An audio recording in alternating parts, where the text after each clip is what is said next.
कथा में आए तो पता चला ना, ऐसा होता है। तो कथा में जाने के बाद बहुत कुछ मिलता है,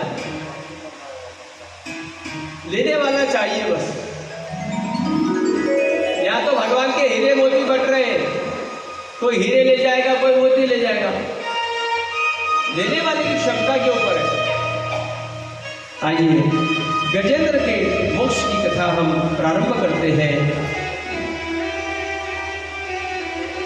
असिदा गिरिवरो राजेस्त्रिकुटम् इति विश्रुतः शिरोदेनावृतः श्रीमान योजनायुतमुच्छित। श्री सुखदेव जी ने कहा, परीक्षित क्षीर सागर में त्रिकुट नामक एक प्रसिद्ध सुंदर श्रेष्ठ पर्वत था। उस पर्वत राज त्रिकुट की तराई में भगवत प्रेमी महात्मा भगवान वरुण का एक उद्यान था। उसका नाम था ऋतुमान। उसमें देवांगनाएं क्रीड़ा करती थी। उस पर्वत को घोर जंगल में बहुत सी हथिनियों का एक साथ एक गजेंद्र हाथी निवास करता था। वह बड़े बड़े शक्तिशाली हाथियों का सरदार था। और एक दिन वह उस पर्वत के तलहटी में जो सरोवर है, अपने पूरे परिवार के साथ उस सरोवर में गया और वहां पर जाकर के अब यह जल क्रीड़ा कर रहे हैं।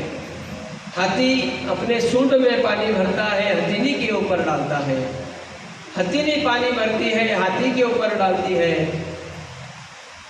कभी बच्चे हाथी के ऊपर डाल रहे हैं, कभी हाथी और हथीनी उनके ऊपर पानी डाल रही है। क्रीड़ा चल रही है आपस की, प्रेम से। देखना हम संसार में ऐसे ही विलुप्त है। पति जाकर के रोज कमा करके ला रहा है, पति पत्नी बच्चे आनंद से खा पी करके मौज कर रहे हैं। पप्पा आज अपना तो पिकनिक न जानो, हो बेटा चलो, राधे राधे। पप्पा आज पिक्चर देखने चालू, हो चलो बेटा। बहुत आनंद मंगल से परिवार के साथ हम रहते हैं। वैसे ही ये भी रह रहे, ये भी क्रीड़ा कर रहे हैं। मगर कभी कभी जीवन में अचानक ऐसी विपदा आ जाती है कि सारा परिवार बिखरने लगता है। अचानक क्या हुआ, एक ग्रह ने आकर के गजेंद्र हाथी के पैर को पकड़ लिया। मगरमच्छ आकर के उसने गजेंद्र के पांव को पकड़ लिया।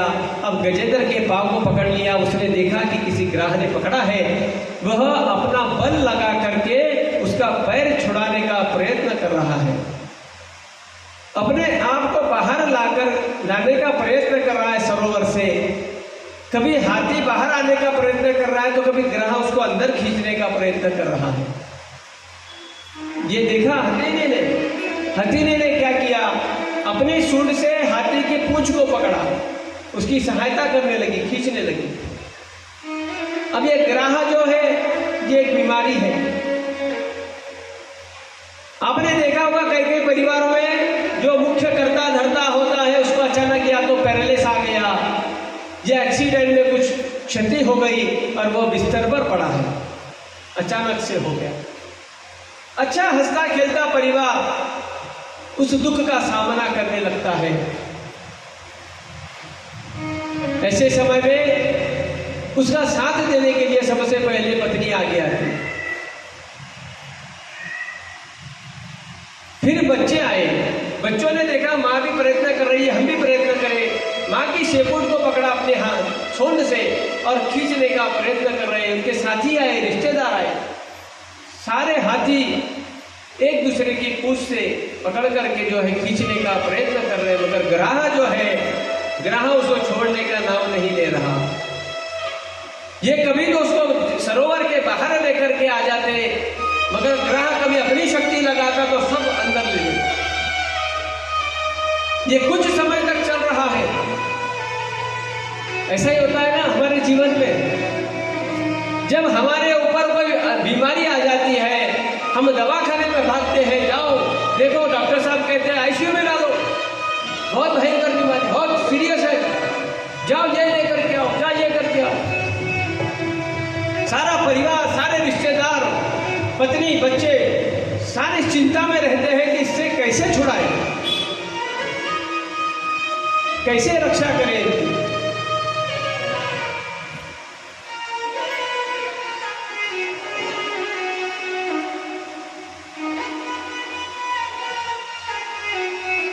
डॉक्टर कहता है भाई अभी हमसे जितना हुआ उतना किया, अब आप ऐसा करो इनको घर ले जाओ, मैंने 2 महीने के मेहमान हैं, अपने घर में जाके सेवा करो।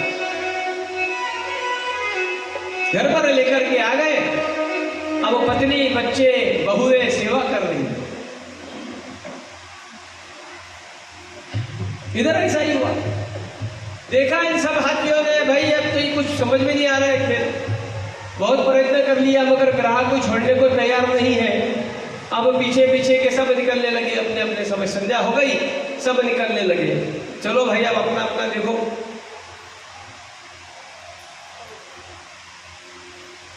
सारे पड़ोसी, इष्ट मित्र, परिवार के लोग सब चले गए, रह गए कौन? घर के लोग, पत्नी, बच्चे, बहुएं। कुछ समय बाद बहू कहती है सासू जी थोड़ो घर में देखूं, थोड़ो कामकाज, आप बैठो या क्या नाम, मैं थोड़ो घर को देखूं। बहू जाएगी अपने काम में लग जाएगी, बेटा भी बोलेगा पिताजी आप आराम करो, माता जी है, ताकि बहू रानी है घर, ताकि सेवा करेंगी, मैं थोड़ा दुकान को देखूं, अब थोड़ी कमाई होगी तो आपका भी खर्चा निकलेगा, हमारा दवाई का भी खर्चा निकालना पड़ेगा।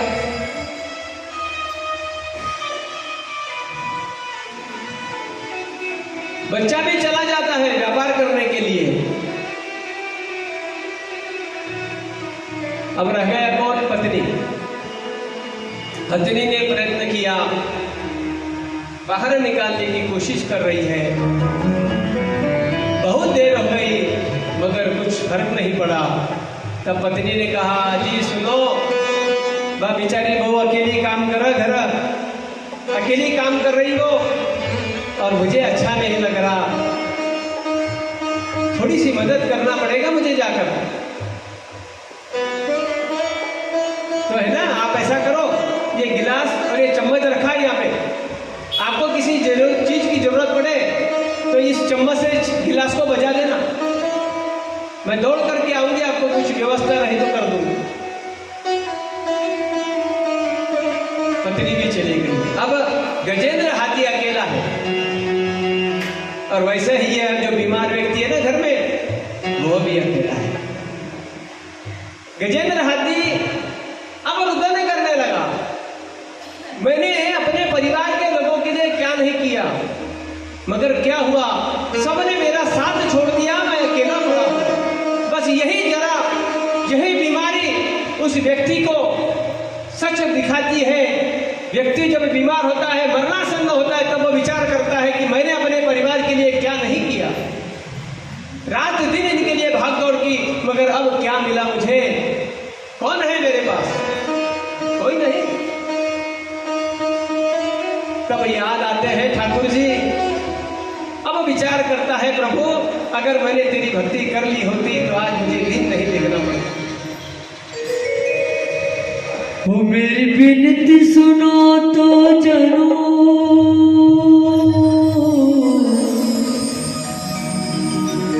वो मेरी विनती सुनो तो जानो, वो मेरी विनती सुनो तो जरूर, मानो तुम्हें मेरा, नहीं तो कर दूंगा सारे जग में तुझे बदनाम, दुनिया में तेरा है बड़ा नाम, आज मुझे भी तुझसे पड़ गया काम, दुनिया में तेरा है बड़ा नाम, आज मुझे भी तुझसे पड़ गया।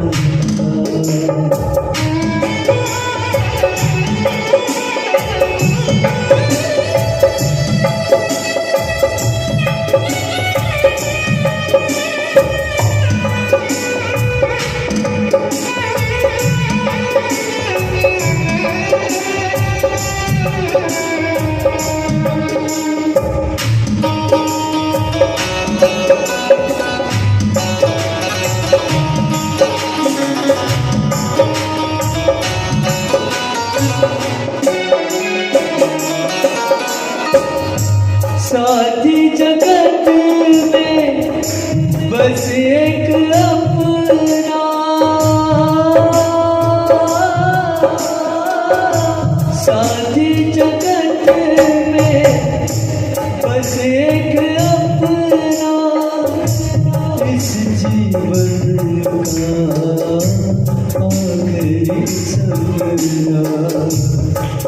वो भी तोड़ के दाता नाले, यूं मोड़ के दाता नाले, सर पे तू ये इल्जाम, माने तो कर दूंगा सारे तुझे बदनाम।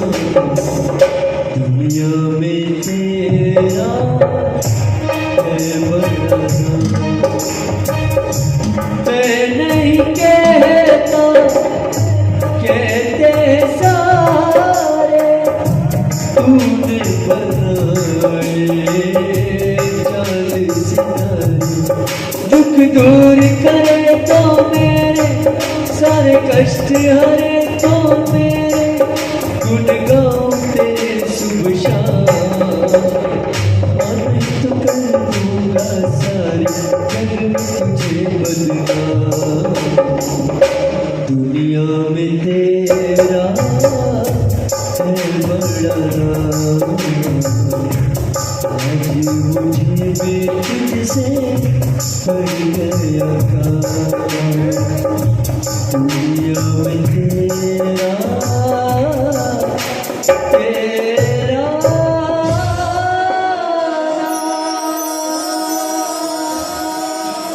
अब गजेंद्र जो है भगवान को पुकारने लगा, हे प्रभु मेरी रक्षा करो प्रभु, मैं आपके स्वाधीन हो गया, आपकी शरण में आ गया प्रभु, मेरी रक्षा करो।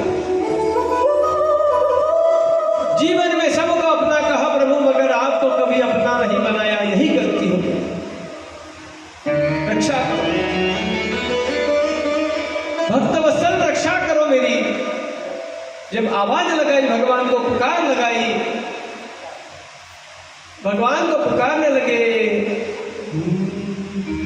अब कोई न सहारा बिन तेरे, अब कोई न सहारा बिन तेरे, नंदलाल सांवरिया मेरे, अब कोई न सहारा बिन तेरे, अब कोई न सहारा बिन तेरे, नंदलाल सांवरिया मेरे, अब कोई न सहारा बिन तेरे, नंदलाल सांवरिया मेरे, मेरे राधार मन गिरधारी, गिरधारी श्याम बनवारी, मेरे राधार मन गिरधारी, गिरधारी श्याम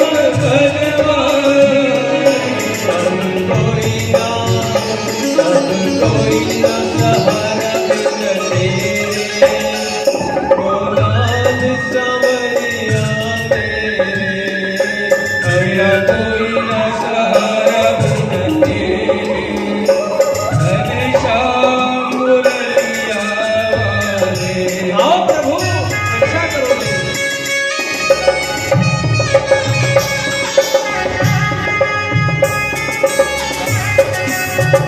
राधे राधे।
मगर याद रखना, वो समय कुछ और था, अभी का समय कुछ और है। आप सोचोगे कि मेरी एक पुकार से भगवान आएंगे, तो आने वाले नहीं है। इसके लिए पहले अपना नाता बनाना पड़ेगा भगवान से।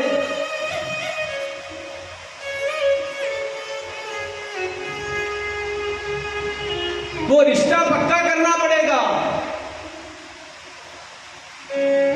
तब जाके भगवान आएंगे।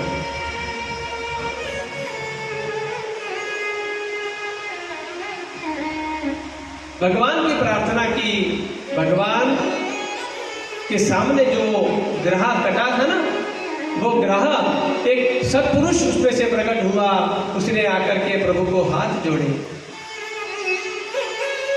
सुखदेव जी कहते हैं, परीक्षित, उस समय ब्रह्मा, शंकर, देवता, ऋषि, गंधर्व, श्री हरि भगवान के इस कर्म की प्रशंसा करने लगे और ऊपर से फूलों की वर्षा करने लगे।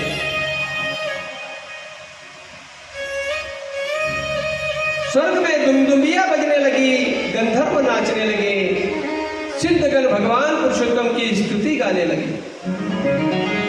इधर वह ग्रह तुरंत परम आश्चर्यमय दिव्य शरीर में संपन्न हो गया। यह ग्रह पहले हुहु नाम का एक सर्वश्रेष्ठ गंधर्व था। देवलोक के शाप से उसकी वो यह गति प्राप्त हुई थी। और गजेंद्र भी भगवान का स्पर्श प्राप्त होते ही उसका भी बंधन मुक्त हो गया, भगवान का ही रूप प्राप्त हो गया, पीतांबरधारी व चतुर्भुज बन गया।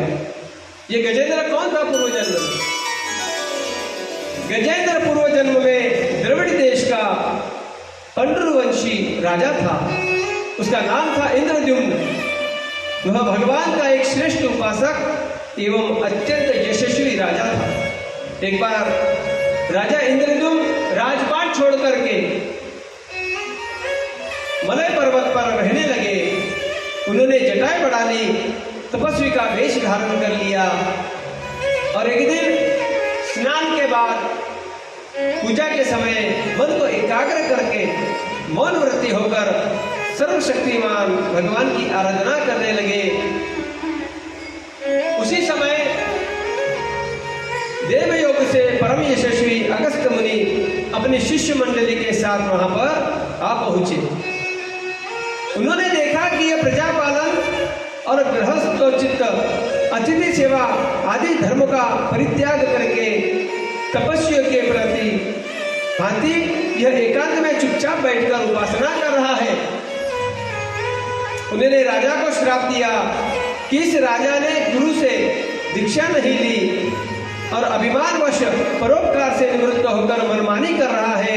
ब्राह्मणों का अपमान करने वाला यह हाथी के समान जड़ बुद्धि है, इसलिए यह घोर अज्ञानमयी हाथी के योनि को प्राप्त हो।